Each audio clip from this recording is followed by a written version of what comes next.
Sejam muito bem-vindos e bem-vindas ao Papo Macabro, seu podcast de terror, mistérios e curiosidades paranormais. Eu sou a Mavizoca e te convido a atravessar comigo o véu que separa o real do inexplicável.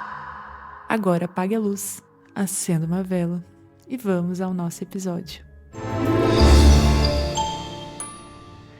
Hoje a gente vai falar de brinquedos que você definitivamente não vai querer ter em casa. Aproveitando o clima de Dia das Crianças e esse ar sombrio de pré-Halloween, trouxe histórias de bonecos e brinquedos que deixaram de ser fofos para se tornarem o puro terror. Bom, vamos começar com aquele que inspirou o nosso querido Chuck. Falando nele, esse ano ele é a trilogia que eu escolhi para assistir como um ritual de pré-Halloween. Todo ano eu faço isso, escolho algum filme, algum personagem específico de terror para poder aquecer para a data mais assustadora do ano. Bom, se você nasceu na década de 90, assim como eu, provavelmente cresceu levando uns bons sustos com o Chuck, o boneco assassino. Aquele bonequinho ruivo, mal encarado, com a risada perturbadora que perseguia todo mundo no meio da noite. Bom, não só no meio da noite, né? Porque o Chuck não tinha horário. Mas e se eu te disser que o Chuck foi inspirado numa história real? Pois é, nos Estados Unidos existe um brinquedo amaldiçoado chamado Robert, e a fama dele é quase tão sombria quanto a do Chuck. Tudo começou com um garoto chamado Robert Eugene Otto, que ganhou um boneco de pano em tamanho real, feito à sua semelhança. E adivinha o nome que ele deu pro boneco? Robert. Sério, o menino não tinha criatividade. A partir daí, Ginny, como o menino era chamado, e o boneco viraram inseparáveis. Aí é que o negócio começa a ficar estranho. Segundo a lenda, o boneco foi amaldiçoado com voodoo por um empregado da família, outro que teria sido injustiçado. E logo começaram os relatos bizarros. Os pais ouviam Ginny conversando com o boneco. Até aí normal, né, gente? Toda criança conversa com um boneco, com um brinquedo que tá brincando. É normal. Mas vocês já ouviram um brinquedo responder? Pois é, eles ouviam o boneco respondendo. Móveis arrastando sozinhos, passos durante a madrugada, mesmo enquanto o menino estava dormindo. E aí ele acordava gritando: o boneco tá derrubando tudo, o Robert tá derrubando tudo. E os vizinhos? Bom, diziam que mesmo quando a família Otto não estava em casa, eles viam um boneco andando de janela em janela. Gente, não tinha ninguém em casa. Não tinha como o boneco se mexer sozinho. E era isso que os vizinhos relatavam. E você tá achando que acabou? Espera aí. Depois que Ginny cresceu e se mudou, a casa foi vendida. A nova moradora, uma menina de 10 anos, encontrou o Robert no sótão. Pouco tempo depois, começou a acordar gritando: o Robert tentou me matar. Gente, tenso. Coincidência? Eu deixo você decidir. Hoje, o boneco está em exibição no Museu Fort East Martello, na Flórida. E tem uma regra bem clara. Se você quiser tirar uma foto dele, você tem que pedir permissão. Dizem que se o Robert não gostar da ideia, ele inclina a cabeça para a esquerda. E se você tirar a foto, mesmo assim, bom, pode esperar pelo pior. E não é brincadeira, tá, gente? O museu recebe cartas todos os dias de visitantes pedindo desculpas para o Robert por desrespeitá-lo. Caçadores de fantasmas, médiuns e curiosos, todos afirmam que tem algo estranho ali. Será que o Robert está mesmo amaldiçoado? Ou será que ele só absorveu a energia do seu antigo dono, o Ginny Otto? Seja qual for a resposta, uma coisa é certa. Se um dia você for à Flórida, visitar o museu e quiser tirar uma foto com o Robert, por favor, peça permissão. Bom, agora vindo para terras brasileiras, afinal, a gente também tem a nossa cota de brinquedos amaldiçoados. Nos anos 80, o fofão reinava nos lares brasileiros, nos programas infantis, nos brinquedos, nas revistas. Era um personagem carismático, simpático, meio esquisitão, um pouco fofo, enfim, um alien do planeta Fofolândia. Mas como costuma acontecer com personagens queridos, começou a surgir um boato que arrepia até hoje. Dizem que havia algo macabro por trás do boneco, ou melhor, dentro do boneco. A lenda mais famosa diz que dentro do fofão existia uma faca ou um punhal, usado para rituais obscuros. Alguns relatos afirmam que o punhal era escondido dentro dele e que o boneco possuía uma maldição que afetava quem o possuísse. Pais preocupados teriam sido alertados para que o brinquedo fosse queimado para livrar qualquer energia negativa que ainda existisse dentro do boneco. Agora pega essa. O core da lenda tem uma dose de verdade, embora não tão assustadora quanto o conto. O boneco tinha sim uma estrutura interna, uma haste plástica para sustentar a cabeça.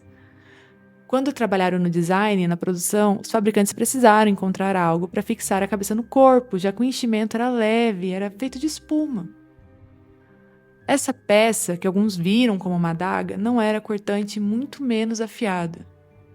Era só uma parte estrutural. Ou seja, a lenda forjou um elemento macabro sobre algo que tinha apenas uma função técnica. Toda essa lenda começou depois que rumores espalhados em rádios e entre as próprias crianças ganhou vida e ficou difícil separar o real do imaginário. O que é curioso é que o medo do fofão se tornou um medo coletivo infantil. As crianças contavam umas para as outras nas rodas de amigos, nas salas de aula. Agora imagina você, uma criança da década de 80, no escuro, com um boneco ali no canto do seu quarto, com a lenda que tem uma faca dentro dele, rodando nos seus ouvidos. Criou um grande pânico coletivo. As crianças começaram a querer queimar os bonecos, falar para os pais que o boneco ia machucar eles, falando, eu quero me livrar dele porque ele é amaldiçoado. Enfim, terror completo. Virou tema de programas, dossiês, insights e debates de lenda urbana brasileira. E aí? O que você acha? O fofão era sim um brinquedo assombrado ou apenas vítimas de boatos bem alimentadas pela imaginação infantil? Fica a reflexão. Bom, próximo brinquedo é a tão famosa boneca da Xuxa. Dizem que a boneca da Xuxa ganhava vida à noite e arranhava as crianças enquanto dormiam.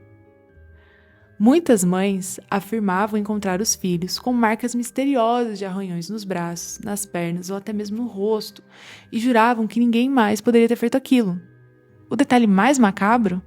Que as unhas plásticas da boneca ficavam sujas de sangue pela manhã. Claro que com o tempo isso virou o combustível perfeito para os boatos. A boneca tem um demônio dentro, é amaldiçoada, ela se mexe sozinha. E como a Xuxa já era alvo de rumores sobre mensagens satânicas nas músicas, tudo se misturou, formando uma das maiores lendas urbanas brasileiras. Quem é da década de 90, com certeza deve lembrar que falavam que se você tocasse o CD da Xuxa ao contrário, você ia ouvir, a mensagem subliminar dos demônios no CD. Quem é que já tentou? Eu nunca tive coragem. O mais provável é que as próprias crianças se arranhassem durante o sono ou tivessem pequenas reações alérgicas ao tecido e ao plástico do brinquedo. Afinal, década de 90 e 80 não tinha muita segurança, assim, no quesito não ter amianto no plástico, essas coisas. Mas, para aquela época, qualquer coincidência virava uma prova de possessão. E como a boneca era muito popular, qualquer história estranha virava notícia em rádio, TV ou até no boca a boca na escola. Até hoje tem gente que jura ter visto a boneca se mexendo, ou mexendo os olhos, rindo sozinha, ou falando frases diferentes das originais programadas da caixinha de som da boneca. E mesmo que ninguém tenha conseguido provar nada, a boneca da Xuxa continua sendo um dos brinquedos mais temidos da cultura pop brasileira.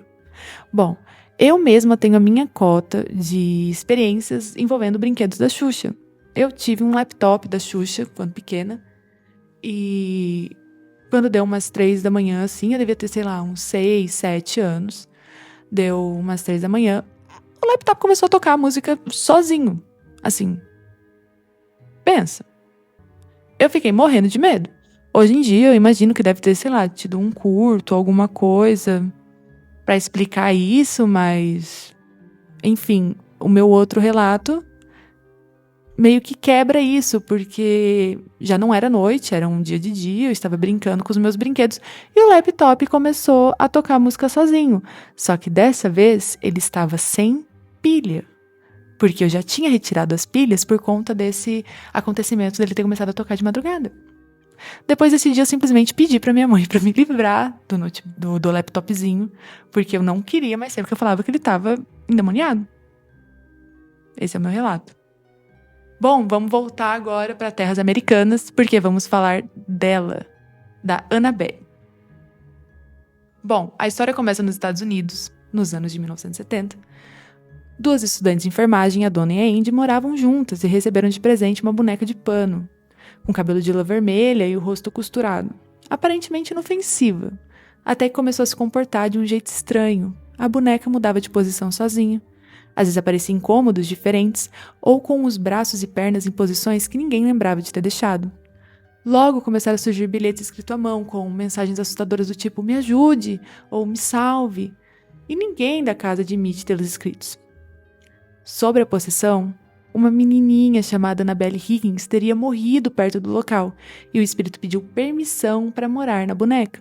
As meninas aceitaram, acreditando que estavam acolhendo uma alma inocente, uma menininha. E, pasmem, elas davam doce, colocavam roupinha, elas tratavam a boneca realmente como se fosse uma menininha inocente. Mas logo perceberam que não era nada disso. A boneca começou a se mover de forma cada vez mais agressiva. Um amigo que visitava o apartamento acordou com arranhões profundos no peito e no pescoço, depois de sonhar com a Annabelle. Foi aí que elas decidiram pedir ajuda a quem entendia do assunto, o Ed e Lorraine Warren, os investigadores paranormais mais famosos do mundo. Quando os Warren chegaram, disseram que a boneca não estava possuída, mas sim manipulada por um demônio que usava brinquedo para enganar as pessoas e conquistar permissão para se manifestar fisicamente. Durante as investigações, o clima ficou pesado, ruídos estranhos, objetos se movendo e até ataques físicos aconteceram. Ed e Lorraine realizaram uma bênção na casa e levaram a boneca embora, trancando-a no Museu do Oculto em Connecticut, dentro de uma caixa de vidro benzida com a inscrição "Aviso: não abra". Até hoje, a Annabelle continua dentro dessa caixa, que é a casa dela, né? Guardada como uma das peças mais perigosas do acervo dos Warren. Os visitantes dizem que às vezes a boneca muda de posição ou que o olhar dela segue quem passa por perto. E de tempos em tempos, surgem histórias de quem desafiou o aviso e sofreu acidentes misteriosos depois da visita. Um dos casos mais conhecidos envolvendo Annabelle aconteceu no Museu dos Warren. Dizem que um homem visitava o local com a namorada e, rindo, desafiou a boneca, bateu no vidro e disse algo como: "Se você é mesmo real, me prova". Os funcionários pediram para ele se desculpar com a boneca, mas ele saiu zombando. Na volta para casa de moto, sofreu um acidente fatal. A namorada sobreviveu e contou que depois da provocação aconteceu o acidente. Você acha que foi coincidência? Ou simplesmente a Annabelle não gostou de ser provocada? Bom, o sucesso da boneca foi tanto que Hollywood transformou o caso em filme. O primeiro aparecimento dela foi em Invocação do Mal, em 2013, e depois acabou ganhando a sua própria trilogia. Mas vale lembrar, no cinema, ela virou uma boneca de porcelana muito mais assustadora visualmente. A verdadeira Annabelle de pano, o que sinceramente não deixa a história menos sinistra. E aí? Você teria coragem de passar uma noite no mesmo cômodo que a Annabelle? Bom, eu sou a Mavizoca e esse foi o nosso primeiro episódio do Papo Macabro. Se curtiu, me conta qual boneca você acha mais assustadora? O Robert, a da Xuxa ou a Annabelle? Te vejo no próximo episódio e até lá, mantenha suas luzes acesas.